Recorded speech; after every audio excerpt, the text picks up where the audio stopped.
Our society is addicted to cars, one way or the other. And when we talk about cars, we need roads to go places. And some people might not like it so much, like this guy. Today we are talking about how we think we help animals cross our roads and if it's effective or not. So grab your coffee, sit your ass down, and let's start a conversation.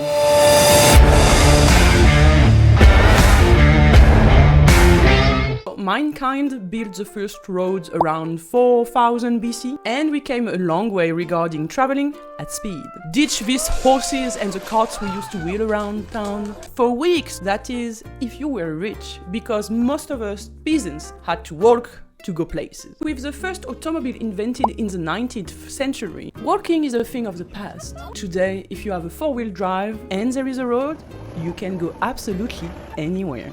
To fulfill this need of speedy travel, road infrastructure became absolutely nuts, coming in all shapes and forms, with as many lanes as you want.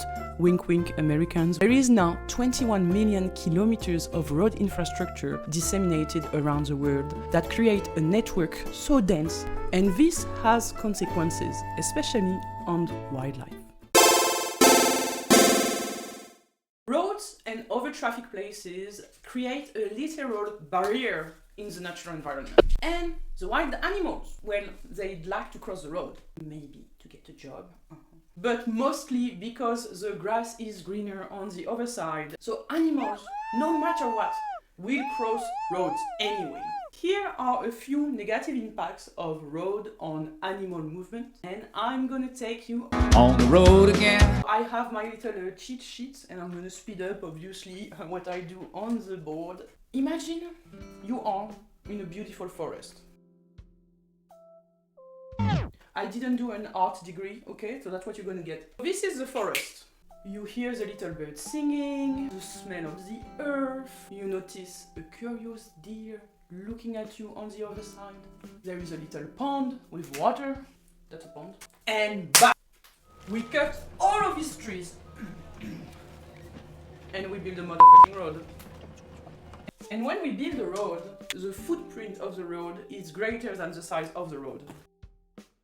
That's how roads first cause habitat loss, here, and habitat fragmentation, because now instead of having a unit of a forest, we have two smaller units of the forest that are not equal in the resources they offer to the animal.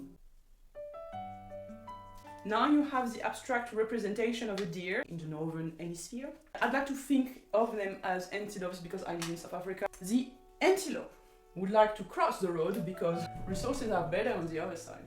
She looks right, left, safe. She cross. She cross. But she didn't look left again, and she didn't see that a car was coming at speed. And now, bam! The antelope is dead. The second major impact of a road is traffic mortality. Some animals might be lucky in the sense of like they manage to avoid roads because they live in an area that doesn't have a lot of roads. But with 21 million kilometers of road network in the world that's continuously expanding, they won't get very far. On top of creating habitat loss, habitat fragmentation, and traffic mortality, roads will eventually reduce wildlife movement, and this impacts their long-term survival. So let me explain. We have our savanna, and there is a network of roads around it. When there were no roads, we had a population of antelopes that could go absolutely everywhere. But now with the roads, this population of antelope is actually fragmented. Roads cause the fragmentation of the population of animals. There will always be some individual animals that will be more likely to cross a road than others. It's dependent on their age, their sex, their past experience, but the barrier effect of the road will still impact most of them. Just some will be less sensitive. Let's say this dude is a boy. People stop their car because they don't want to damage their windshield, so he can cross. No. This is how roads can influence population dynamics. We're gonna finally talk about the long-term survival of these populations, which is called population persistence. It's a fact Smaller populations are less persistent on the long term than larger populations. If you have 10 antelopes and there is a hurricane, a flood, a catastrophe of some sort, you lose 5 of them. You lost half your population. If you have 200 antelopes, 5 deaths is peanuts. Smaller population, especially if they are composed of individuals that are less likely to cross a road, will start inbreeding. You all know what happens when there is inbreeding, it's not great. Little new blood is coming from somewhere else. This is even worse for the species that need to migrate to reproduce. Smaller pockets of populations are more susceptible to local extinction events. Gone. Molto. So that's about the negative effects of roads. I hope you liked my artwork. It's magnificent, I think. Let me know what you think. We know that the roads we build are bad for wildlife. But what are we even doing about it? Well, every time we build a road, we build a wildlife crossing. What is a wildlife crossing, you're gonna ask me? Wikipedia tells me wildlife crossings are structures that allow animals to cross human-made barriers safely. So you have different types of wildlife crossing to accommodate the different movement patterns of different animal species. Makes sense. The large overpasses and bridges are built for large animals that also move in herd. So that's going to be like your deer, things like that. Canopy bridges are built for canopy-dwelling animals. So that's the animals that live in trees like monkeys, squirrels. Tunnels and culverts are more for smaller animals like otters, hedgehogs, and badgers. And finally, in the cities, you also have green roofs to help butterflies, insects, and birds to move through the city. Wildlife crossings have been implemented in the last 20 years all around the world, and some of them cost millions of dollars to build. They are often mandatory every time you want to create a new road, and they are also constructed on old roads, like big highways that didn't have the wildlife crossings at the time when they renovate that road, for example. But just how effective are the wildlife crossings? Well, Kylie Soanes, and collaborators tried to figure it out.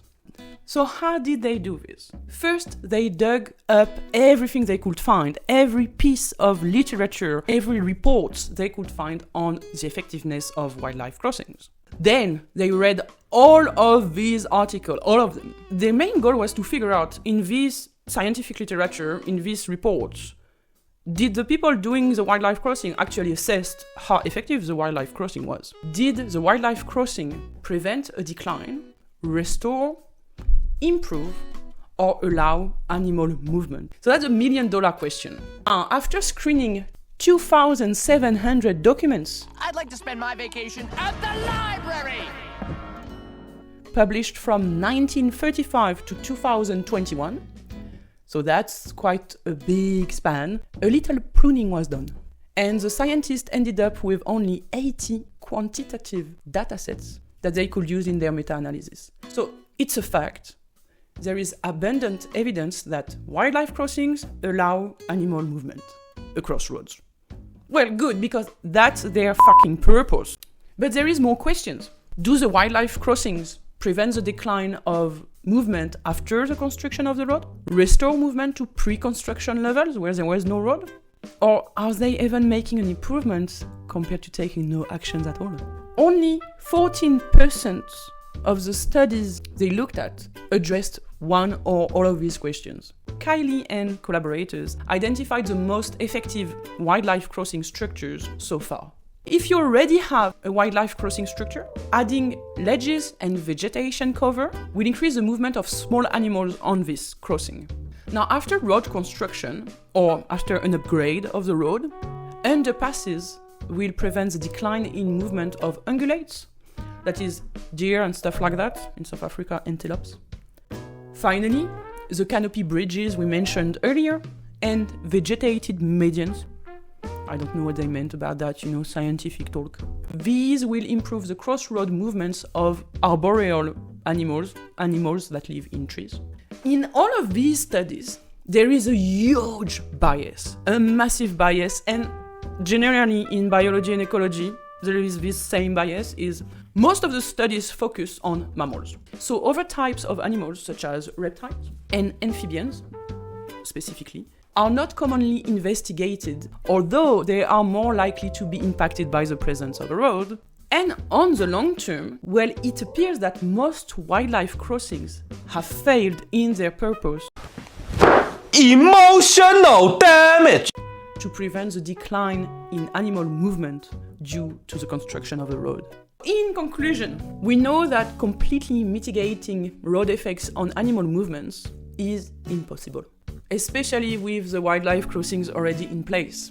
But not all hope is lost. I like to finish the video on something a little bit more hopeful because there is always something we can do. In South Africa we say, we make a plan. Well, we can make a plan here. So Kylie and collaborators advocate for stronger evaluations of wildlife crossing structures. Because that's the main issue here, is that only 14% of the studies they looked at assessed, well, if the wildlife crossing structure was efficient or not. While there is a lack of proper data, a few wildlife crossing structures that I mentioned earlier have proved effective. Future wildlife crossing projects should first closely adhere to species-specific best practices regarding the design of the structure. If you want to help frogs and toads cross a road, you cannot use the same design as you will do for a deer. On top of the design, the placement, the number of structure and how they are managed is also really important. And second, these wildlife crossing structure setup need to be paired with proper evaluation and a long-term monitoring. But that's gonna be all for me today. So that was an episode that was long coming, like I think that's been 3 months since I did a long format video. At the beginning, I did find the topic very interesting, and then the motivation to write the script just wind off. So, yes, I found it difficult to bring this kind of topic, especially this meta-analysis and reviews and all of that are a little bit abstract. There's not really results, you know. I didn't know how to bring it to you in a fun manner, so I hope I did a good job. Let me know in the comments. And now, between us, ciao, bye.